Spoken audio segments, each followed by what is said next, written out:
Imagine waking up one morning and finding yourself compelled to dance, non-stop, for days, weeks, even months, with no apparent reason or cure.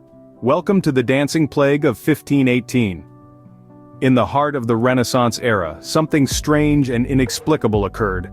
A woman named Frau Trophea stepped onto the cobblestone streets of Strasbourg, France, and began to dance. No music, no celebration, just an irresistible urge to move her body in what seemed like an endless dance. Soon, the spectacle turned bizarre as Frau Trophea continued her relentless dance day and night without rest. By the end of the week, the scene had taken an even more peculiar turn. Dozens of townsfolk, as if caught by an invisible rhythm, joined her in the inexplicable dance. The streets of Strasbourg were now a stage for a dance marathon that no one had signed up for. As the days turned into weeks, the dancing epidemic showed no signs of stopping. Instead, it seemed to be spreading. As the summer heat beat down, the streets of Strasbourg were filled with not just one, but hundreds of dancers, all seemingly possessed by the same uncontrollable urge to dance. What began as an isolated incident had now escalated into a full-blown epidemic. The dancing plague, as it would later be known, was spreading like wildfire. By the time the authorities realized the gravity of the situation, there were already close to 400 people in its grasp. Men, women, old, young. It seemed no one was immune. Strasbourg was in the throes of a crisis the likes of which it had never seen before. Now imagine you're a city official in 16th century Strasbourg. You're faced with a situation that defies all logic and understanding. What do? How do you respond? The answer might surprise you. In a move that could only be described as unconventional, the authorities decided to fight fire with fire, or in this case, dance with dance. The idea was simple. People were seemingly unable to stop dancing, so why not encourage them? Perhaps they would eventually dance themselves out, and the strange affliction would end.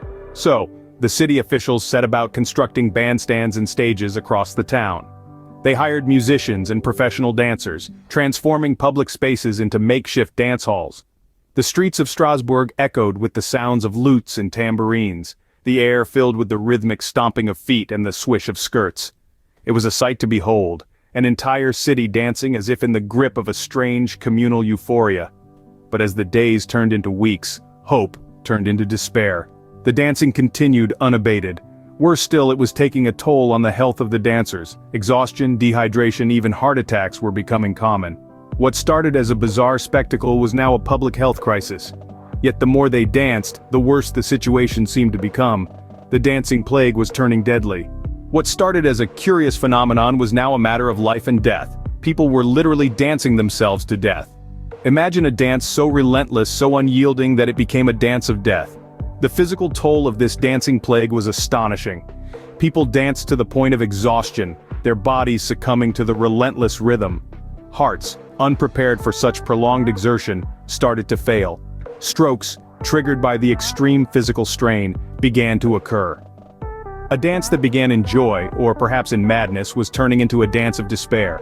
Records from the time paint a grim picture.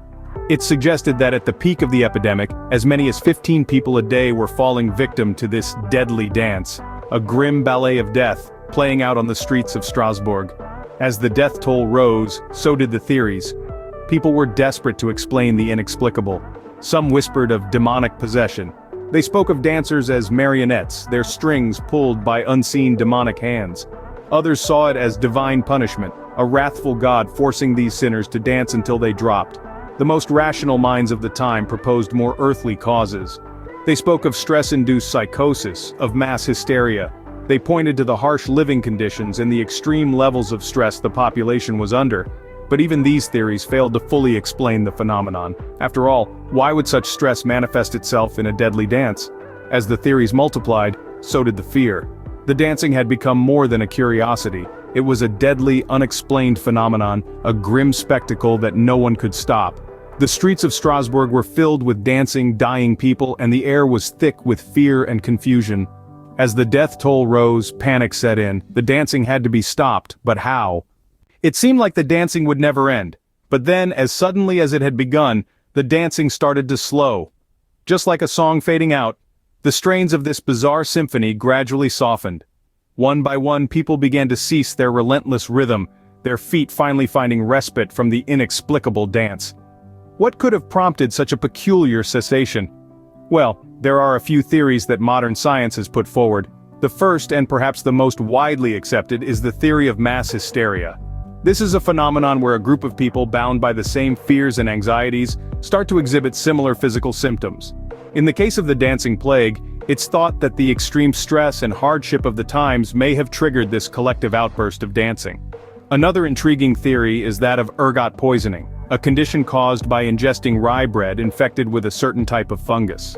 This could lead to hallucinations, spasms, and yes, even dancing. But none of these theories can definitively answer why the dancing started or why it stopped, leaving us still in the realm of speculation. In the end, the dancing plague of 1518 remains one of history's most bizarre and unexplained mysteries. It serves as a reminder of our human susceptibility to the whims of our minds, the power of collective action, and the enigmatic dance that life often is. The dancing plague of 1518 left an indelible mark on the city of Strasbourg and the wider world. Its ripple effects were far-reaching, reshaping Strasbourg's societal norms and leaving a permanent imprint on popular culture. It forced a reconsideration of public health and social care, as the city grappled with an unprecedented crisis. This bizarre event has been immortalized in books, films, and even video games, reminding us of the thin line between joy and despair. So remember, next time you feel the urge to dance, spare a thought for the citizens of Strasbourg in the summer of 1518. As we look back on this peculiar chapter of history, it's essential to remember that it wasn't just a tale of uncontrolled dancing. It was a story of human resilience, of a community coming together in the face of adversity. It was a testament to the indomitable spirit of the human mind and body. And while we may never fully comprehend the reasons behind this dance epidemic, we can certainly learn from it. We can learn to be vigilant, to care for each other, and to respect the power of our minds and bodies. It's a dance of reflection, a dance that echoes through the corridors of time, reminding us of our shared humanity and the power of community. And as we wrap up our exploration of the dancing plague of 1518, we hope you've enjoyed this historical deep dive. If you did, don't forget to like, share, and subscribe for more intriguing historical mysteries. Keep dancing, but remember to do so responsibly. Until next time, stay curious and keep exploring the many mysteries of our fascinating world.